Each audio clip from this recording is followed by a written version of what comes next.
The Soviet Union has collapsed, and Russia's satellite states have turned on them. The subjugation of its neighbours to compensate for its well-founded territorial insecurity will no longer be tolerated by the local peoples. As the sun set on the Soviet Union, a hardy mountain people of the Caucasus would try yet again to declare their right to true self-determination. Media coverage of the region has been marred by the war on terror, and Chechnya has no doubt been a breeding ground for global jihadist efforts. And with the world's militaries engaged in combating asymmetric warfare from these groups, from the Sahel in Africa to Marawi in the Philippines, for the better part of 20 years, it is easy to miss what I believe to be the will expressed by groups the United States has backed, and were themselves at one stage freedom fighters seeking their God-given right to manage their own affairs. The Chechens, a conservative Islamic region of the North Caucasus, have been fighting Russian control prior to 1850, with the people of the region being subject to attempts by various Russian administrations to ethnically replace the local population with real Russians, with so-called real Russians. Soviet dictator Joseph Stalin deports the entire Chechen and Ingush populations to Siberia and Central Asia, citing alleged collaboration with Nazi Germany. Many thousands die in the process. However, the Chechens' fighting spirit was not to be subdued, and they were to try again,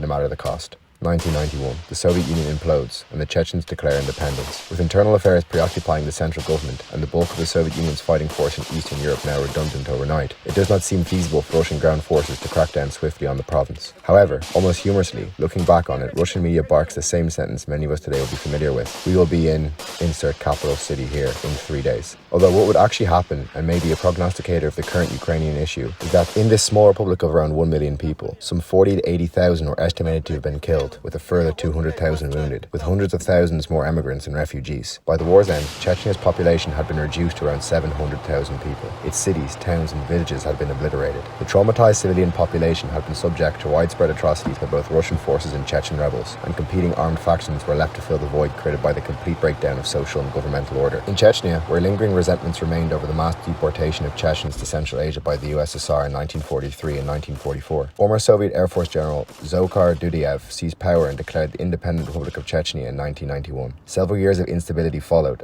as pro and anti-Dudayev forces fought. Many non-ethnic Chechens fled, and Russia launched several limited and unsuccessful attempts to seize back power. The Chechen government's refusal to abide by Russian President Boris Yeltsin's 29 November 1994 ultimatum, which demanded that all warring factions in Chechnya lay down arms and surrender, led to the order for the Russian military to take back Chechnya by force. The First Chechen War began in earnest, Russian aerial bombardment campaign, starting on the 1st of December, and quickly eliminated the Chechen Air Force and struck towns and cities across the region. The first phase of the war saw a Russian force of 25,000 men launch a three-pronged invasion of Chechnya on the 11th of December, with Russian forces expecting to be in the capital Grozny within 3 days to mark a quick and decisive victory. Instead, as the Russian military moved into unfamiliar mountainous and wooded terrain, it encountered intensive ambushes and tactical retreats experienced by experienced and determined Chechen forces. It took until December 25th to reach Grozny, by which time almost 300 Russian armoured vehicles had been lost, along with 10% of their deployed helicopters. Most of Grozny's Chechen population had fled to the countryside, leaving primarily ethnic Russians in the city with nowhere to go. The Russians, still underestimating Chechen forces, proceeded with a disastrous New Year's Eve offensive on Grozny. This saw confused and disorientated Russian conscripts decimated as they entered the city, with 2,000 killed or wounded within the space of only 60 hours, and one armoured column losing 105 out of its 120 vehicles, and some Russian units abandoned in the retreat. The morale of shocked Russian forces hit rock bottom. With plans for a quick and easy victory frustrated, Russia poured in reinforcements in January 1995, bringing its forces to 40,000 for a renewed assault on Grozny. Noting the inferiority of their troops, Russian commanders sought to employ a new strategy of systematically destroying Grozny, block by block, with air and artillery.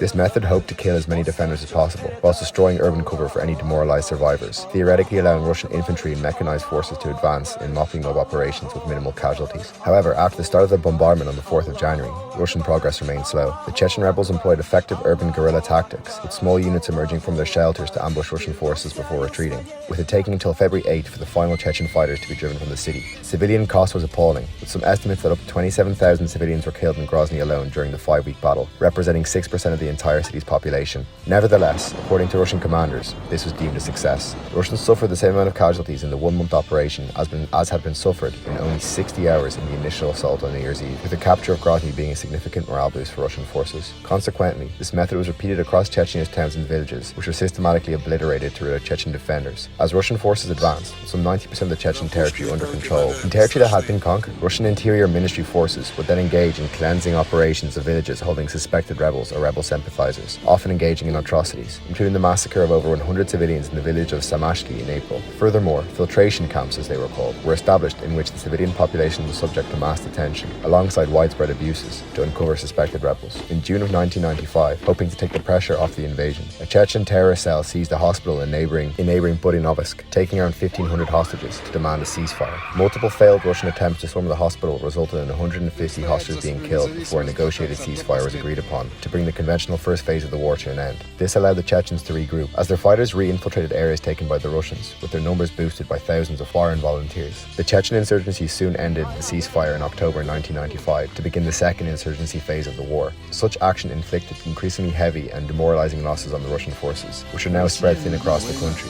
where they were vulnerable to hit-and-run raids by Chechen guerrillas, with most Russian casualties occurring in this phase. Due to Russian forces being on the defensive, they were less able to make frequent use of heavy bombardment strategies that had succeeded in the conventional phase. Nevertheless, the utilization of filtration camps and cleansing operations continued. As losses mounted, the Russian media utilized its newfound post-Soviet freedoms to put out grim footage of the conflict, rapidly turning the initially supportive Russian public opinion against the war. Despite Chechen leader Dudyayev being killed in a guided missile strike on the 22nd of April 1996, the Chechens continued to make gains. This paved the way for the third and final phase, marked by an audacious assault on the Chechen capital of Grozny, in which 1,500 Chechen fighters infiltrated the city and launched a surprise attack on the 12,000 Russian defenders. Russian units were forced into isolated groups by the attackers, with the Chechen numbers quickly boosted by reinforcements, who set up effective defensive positions. After repeated Russian counterattacks were fought off, the Russians surrounded the city, and on August 19th, General Pulikovsky reverted to the familiar tactic of giving the Chechens an ultimatum of 48 hours to leave the city before an all-out bombardment began, this time to include ballistic missiles and strategic bombers. This sparked mass panic among the 300,000 civilians still trapped. As the deadline approached, 50 to 70,000 civilians remained in the city, with all males over the age of 11 considered suspected militants and not allowed through Russian lines. The bombardment began, hitting numerous fleeing columns of civilians before the arrival of Russian National Security Advisor General Lebed to the city on August 20th. Lebed was highly critical of the general's decision-making and ultimatum, and ordered the end of the bombardment and a ceasefire. Russian forces were ordered to withdraw from Chechnya on the 22nd of August 1996, marking a stinging defeat. By the 31st of August, the Kasov-Yurt Accord was signed, formalizing the Russian withdrawal and conferring Chechnya de facto independence. Chechnya was now free, and surely the Russian government would allow a centuries-long issue to come to an end. The issues could definitely not be used by a single individual to unite Russia, and nothing would occur on September 11, 2001 to galvanize the Western world behind this man to, quote-unquote, root out radical Islamic militants from the region, right? Thank you for watching as always, and I would just like to remind you I am by no means a historian. Well, I suppose I am one of sorts, except instead of using peer-reviewed sources, I just make stuff up that sounds cool and would make sense.